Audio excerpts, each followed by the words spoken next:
This is just a short video on how to loosen up pliers. If you're like me, I've got half a dozen sets of different types of pliers, and a lot of them are really sticky.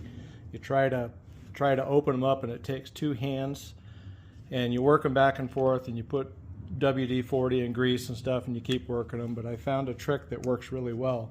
These aren't bad. If I just let go of the handle, it drops a little bit.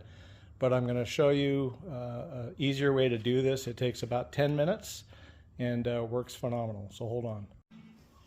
All we're going to use is some valve lapping compound. It's basically a grease that has a minor or mild abrasive in it.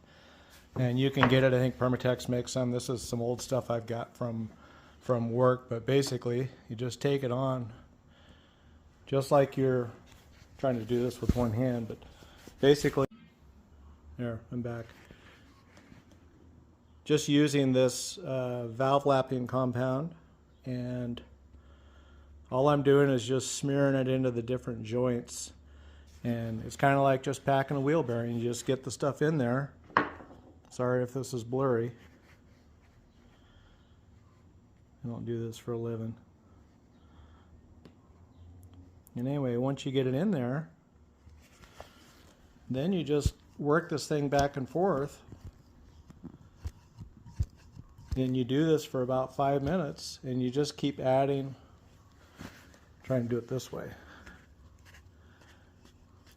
You just keep adding more of this valve lapping compound, and what it does is it removes the high spots. And then when you're all done, like I'll add valve lapping compound to this probably 3 or 4 more times, cycle this with 2 hands. And then after I'm all done, then I'll clean it up with some brake clean and maybe shoot it with some WD-40 or liquid wrench or something like that. And then I'll show you the difference.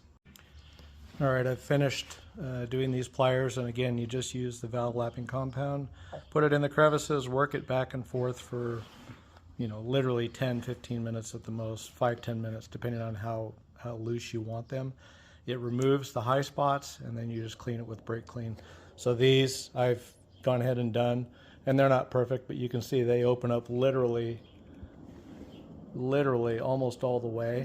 And if I shake it, they go all the way. Where before it was a two-handed affair. And if you're like me, you've got several sets of pliers that you can't stand because it takes 2 hands, and you get frustrated with them. And anyway, so it doesn't matter if it's Snap-on or Proto or Mac or Craftsman. These Craftsman are probably 30-35 years old, and they work great now. So it's a tip. I hope it helps. And